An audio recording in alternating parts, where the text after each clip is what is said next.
Fala, crianças, beleza? Vamos falar um pouquinho sobre a análise do Bitcoin aqui, entender umas possíveis movimentações para caso ele caia, a gente está preparado, caso ele suba, não ficar numa euforia também. Lembrando que isso não é indicação de investimento, cada um tem que fazer sua própria análise, cada um tem que tomar suas próprias decisões, tá? O que eu vou fazer aqui é baseado nos meus estudos, juntar um pouco de análise gráfica, análise de sentimento, falar um pouco sobre halving, aprovação dos ETF, e um pouco sobre taxa de juros para a gente entender, juntar tudo, entender as possíveis movimentações para a gente estar preparado para as oportunidades, né? Então, vamos lá. Uma das coisas que a gente tem que deixar claro aqui, que esse ciclo é completamente diferente dos ciclos anteriores. Então, quem já está no mercado ou quem está chegando agora, cara, é um cenário completamente diferente dos anteriores. Entraram muitas instituições no game, muitos fundos de investimento. Isso impacta direto no tipo de análise e direto no comportamento, no preço, tá? Então, tem que tomar muito cuidado. E a gente está chegando num momento muito interessante, que é o halving. O halving é daqui uns 15 dias, está programado para mais ou menos dias 18, 19, né, se não me engano. A gente está no dia 3, daqui uns 15 dias vai ter o halving. O que é o halving, para quem não sabe? O halving, a cada 4 anos, o Bitcoin cai a produção pela metade. Isso impacta direto no preço, devido à lei da oferta e da demanda, tá? E impacta direto no custo dos mineradores, tá? Então, por isso que todo halving, o preço, após o halving, o preço sobe. Todo halving, o preço sobe. A gente tem gráficos aqui que mostram isso. Então, o halving são essas linhas aqui preta. Então, teve o halving aqui, o preço subiu. Teve halving aqui, o preço subiu. Teve halving aqui, o preço subiu. O que acontece com isso? O varejo, principalmente, entra em euforia, porque vai ter o halving, então vamos comprar porque o halving vai chegar e o preço do Bitcoin vai subir 30 vezes, vai subir 10 vezes, vai subir 5 vezes. Então o mercado já entra nessa euforia. E a gente, como analista, tem que tomar um pouco de cuidado, principalmente quando o mercado está nessa euforia, que são momentos como esse que podem ter correções. Mesmo que elas sejam num curto espaço de tempo, a gente tem que saber aproveitá-las, tá? Não quer dizer que ela vai ter, galera, mas tem que ficar um pouco atento. Quando a gente fala em mineradores, é uma coisa que me chamou um pouco a atenção, que é para entender um pouco o cenário. Toda vez que teve o halving, os mineradores acabou, a produção cai pela metade. Então, o custo fica alto e acaba eles tendo que vender para pagar os seus custos, tal, vender e o preço vai subindo. O halving veio sempre com preço abaixo do topo anterior, o topo histórico anterior. Então, aqui, ó, você percebe, o halving veio, preço abaixo do topo anterior. O halving veio, preço abaixo do topo anterior. O halving veio, preço abaixo do topo anterior. O que está acontecendo no cenário de agora? O halving ainda nem chegou e o preço já rompeu o seu topo histórico. Então, para os mineradores que sabem que a produção vai cair pela metade e o preço está nas suas máximas históricas, eles podem estar fazendo caixa, eles podem estar fazendo uma gordura para quando o halving vier, não precisar desesperadamente estar vendendo para pagar os seus custos. Então, isso pode atrasar um pouco essa movimentação de alta. Acredito sim que vai ter uma movimentação de alta, só que ela pode atrasar. Então, é uma das coisas que a gente tem que estar entendendo um pouquinho.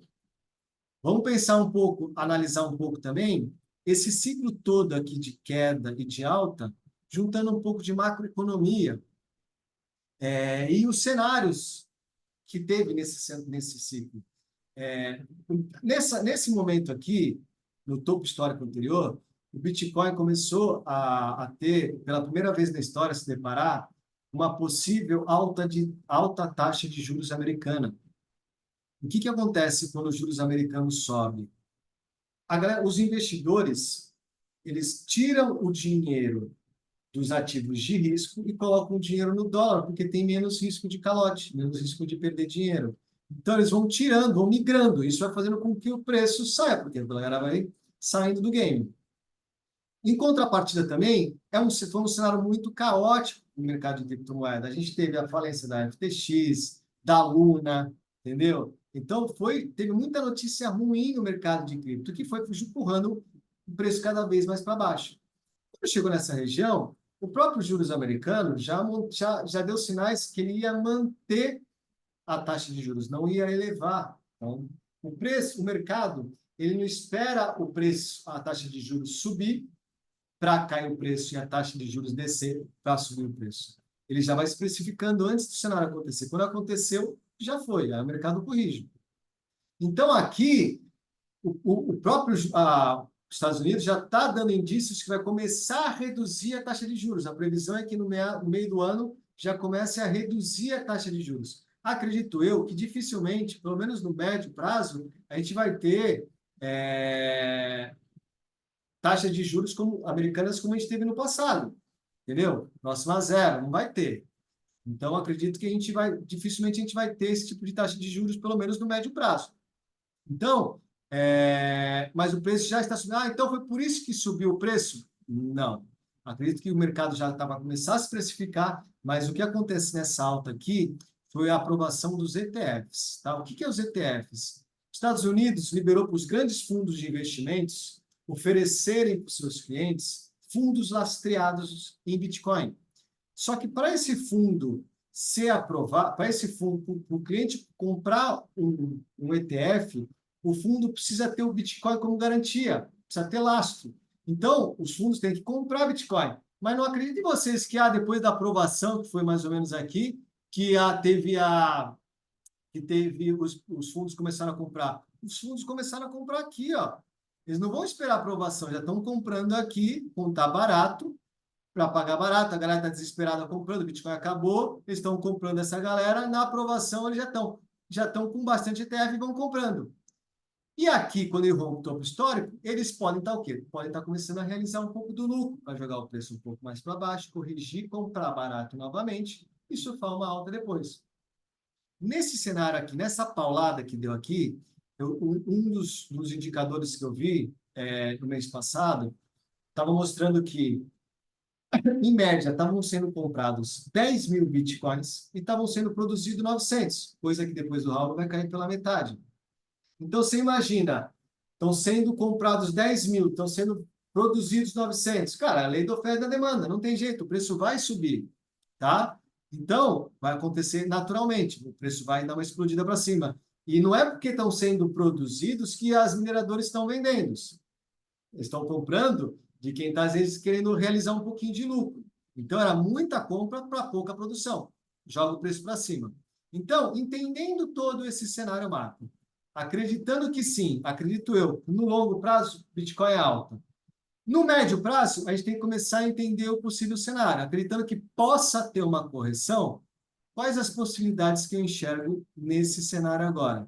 Se a gente for usar um pouco de análise de Elliott, a gente percebe aqui que o preço fez a onda 1, teve uma correção onda 2, teve uma 3 estendida, onde ele pode estar fazendo agora uma onda 4, tá? Uma correção de onda 4, aonde ele pode estar vindo tranquilamente 50 da FIBO. Se a gente traçar uma FIBO aqui, a gente vai estar nos 50% da FIBO, confluenciando com essa LTA e com esses topinhos anteriores, uma boa região para o preço vir buscá-la, tá? O Marinho mais vai vir. Eu não estou falando que não estou querendo prever o futuro. O que eu estou falando é que, como existe essa possibilidade, eu quero estar preparado caso o preço venha aqui, eu não ficar desesperado e achar que o mundo acabou e que eu tenho que vender meus bitcoins. Não, eu vou enxergar isso como uma possível oportunidade de compra. Do mesmo jeito que eu comprei nos 15 mil, quando todo mundo falou que o Bitcoin não ia existir mais. Bitcoin, para mim, não perdeu os fundamentos, então fazia sentido eu comprar aqui. E se caísse mais para os 12, eu compraria mais. E assim vai, do mesmo jeito que eu comprei nas correções, e do mesmo jeito, caso venha aqui, eu quero estar comprando também. Tá? Mas caso o preço venha aqui, o preço não pode cair? Aí, quando chegar aqui, a gente vai entender, porque sim, o preço pode cair, principalmente porque o varejo vai ver topo anterior, o varejo vai ver 50 da FIBO, vai ver LTA, e o que vai acontecer com isso? A famosa liquidez, a piscininha de liquidez aqui que vai ter. Então, por que não o preço vir capturar essa galera aqui toda e vir buscar essa liquidez? Tá? O que eu acredito que desconfigura esse racional de alta caso o preço rompa essa região aqui, ó, dos 38, mais ou menos, que é uma subestrutura, e caso venha aqui, ele possa estar mudando um caráter para baixo. Então, eu não acredito que nesse momento isso vai acontecer. Caso aconteça, e a gente não é dono da verdade, caso aconteça, eu tenho que estar preparado para fazer um outro tipo de análise e fazer um mapeamento de novo, beleza? Então, o preço vinha aqui nos 48, 50 mil dólares, cara, não é nada absurdo. Mas nossa, ele vai cair mais de 30%, vai cair 35%. Cara, para o Bitcoin, para o mercado de cripto, isso não é nada de absurdo. Então, a galera que está entrando no game agora, vai cair, aí cai 20%, a galera começa a vender. É o que as instituições querem que aconteça, porque vai comprar dessa galera que entrou, está caindo 10, 20, a galera acha que vai voltar para os 15, desesperadamente vai querer vender onde eles estão comprando aqui para depois surfar uma alta. Então, a gente tem que ter um pouco de cautela, entender um pouco o cenário de análise gráfica também, para entender se isso não é apenas uma correção e a gente pode ter uma boa oportunidade. Caso o preço venha aqui, acredito que seja uma excelente oportunidade. Beleza? Então, uma das coisas que acontece aqui também, que está segurando o preço, que tem uma movimentação de queda, muita gente que comprou no topo e segurou até agora, está realizando, nossa, eu vou vender aqui, não tive prejuízo, não quero pôr o meu preço derreter. Então, tem gente vendendo também. Acontece isso no mercado. Então, segura o preço nessa região, como as grandes instituições estão distribuindo um pouco do seu lucro, dessa alta toda aqui, teve uma alta de mais de 50% aqui, ó, se a gente for ver aqui, ó, o Bitcoin aqui comprou, ó, teve uma alta aqui de 300%. Então, a galera, os fundos que compraram aqui estão tendo lucro de 200, 300, 150 e assim vai. Então, eles estão realizando um pouco do lucro dessa galera que está entrando na euforia de comprar, comprar, comprar, estão vendendo para essa galera. Então, a gente tem que entender um pouco o ciclo do mercado para não ser pego de surpresa, entendeu? Agora, e no médio prazo, Marinho, o que você acredita? Vamos lá, vamos jogar para um tempo gráfico menor. Ele fez aqui uma bela de uma distribuição de Wyckoff. No nosso Discord, a gente mapeou isso aqui, a gente conseguiu surfar essa queda aqui e essa queda aqui, ó. Ele fez uma distribuição de nível aqui, todas as fases muito bem desenhadas, tudo o contexto muito bem mapeado. Então, a bela distribuição de Wyckoff, onde ele já atingiu até o seu alvo, que duas vezes a projeção aqui já está atingindo o alvo dele. Então, quem até em SMC, a gente também teve aqui, ó, uma mudança de caráter, buscou uma liquidez interna, renovou o topo, mudou o caráter aqui, entramos nesse flip bonitinho aqui, surfamos essa queda, e também surfamos essa queda aqui, onde deu para mim uma das melhores entradas que eu vejo nesse mercado de análise, que é o Advanced aqui, ele cravou esse Advanced aqui, cravou aqui bonitinho, confluenciando com esse topo, e no curto aqui, no 5 minutos, deu um outro gatilho, onde a gente lá no score também conseguiu surfar essa queda muito bonito. Beleza? E agora, no curto prazo, o que eu posso estar vendo? Nesse momento, aqui, ele está fazendo, acredito eu, uma possível mudança de caráter, tá? Onde ele já fez uma captura de liquidez interna, onde ele já renovou o topo, e aqui ele mudou o caráter. Aqui tem uma mudança de caráter. Beleza? Onde, se eu fosse usar só essa mudança de caráter, eu faria uma entrada aqui, uma projeção aqui, buscaria uma entradinha aí de quase 9 vezes o risco-retorno, até mais, se ele for buscar aqui, onde o preço pode estar fazendo esse movimento aqui, buscar nossa entrada, pegar aqui e depois cair. Agora, o porquê deu, por mais que esteja fazendo essa mudança de caráter, eu não gosto dessa mudança de caráter nessa região. Por quê? Porque ela está no meio do range e tem essas liquidez aqui embaixo. Se esse cenário fosse um pouco mais embaixo, eu acharia muito mais interessante. Então, eu acredito que isso possa ser, talvez, uma falsa mudança de caráter, tem que tomar um pouco de cuidado. E se a gente usar também a análise de sentimento, a gente vai ver o quê? Deixa eu carregar aqui. E o long short ratio está acima dos 2. O que significa isso? Que tem mais, a cada 2 pessoas compradas, tem uma vendida. Quando tem mais pessoas compradas do que vendida, onde é que está o stop? Está no fundo. Tem mais gente apostando na alta do que na queda. Então, a liquidez está no fundo, onde as instituições vão buscar a liquidez. O Open Interest está alto, está na casa dos 16 bis, é muito bom, tem muita gente no game. Então, esse long short em 2 tem muita liquidez. Ah, mas para o mercado de cripto, 2 no long short é muita coisa? Eu já vi maiores. Quando a gente estava aqui no topo histórico, quando a gente estava nessa região aqui, o topo anterior, aqui, o long shot estava na casa dos 5.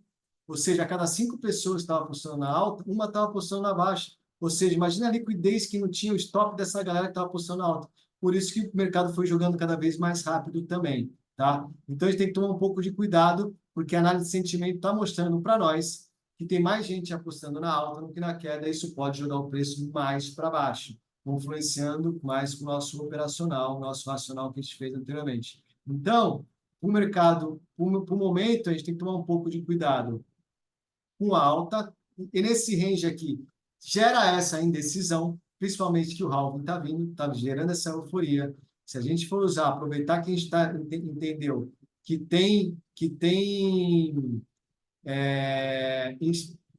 muita instituição entrando no game também, a gente pode usar a análise deles aqui, ó, e eu vejo como teve essa quebra de estrutura e a vela mensal fechou acima da máxima, isso mostra muita força compradora, ou seja, tem muita gente comprando aqui, está mostrando uma força de alta.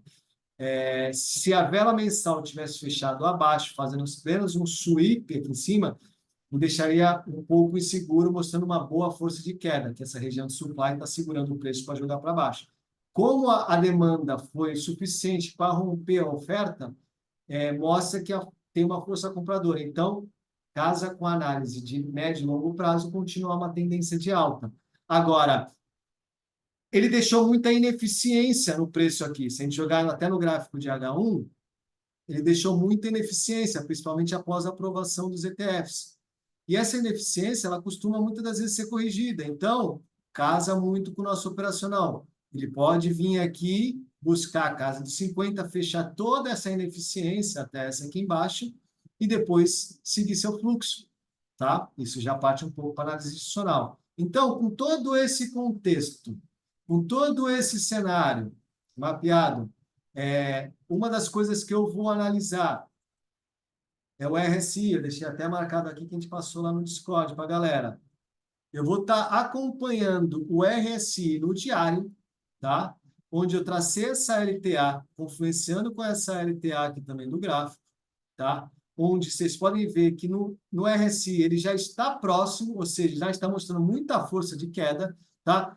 Caso ele venha a romper essa região aqui no diário, eu vou ficar atento, porque ele pode estar fazendo, e depois ele subir, ele pode estar fazendo uma movimentação parecida aqui, onde ele cai um pouquinho aqui, ele vai vir buscar essa região mais embaixo, é o halving, o preço começa a subir, o mercado entra em euforia, é alta infinita, se confluenciar com esse teste, com esse toque aqui, esse pullback na LTA do RSI, aí a gente pode ter uma boa movimentação de queda, fazendo com que o preço suba, e aí sim confluenciar com a nossa teoria de Elliott, com todas as outras teorias que a gente está fazendo. Então, são possibilidades que eu estou enxergando no mercado, e caso esse cenário aconteça, eu vou sabendo como me posicionar, se eu vou entrar comprado ali, se eu vou entrar vendido aqui, se eu não vou comprar, se eu não vou vender, vou ficar aguardando, porque está um mercado de insegurança, de indecisão. Então, não estou aqui falando que o que vai ou não acontecer.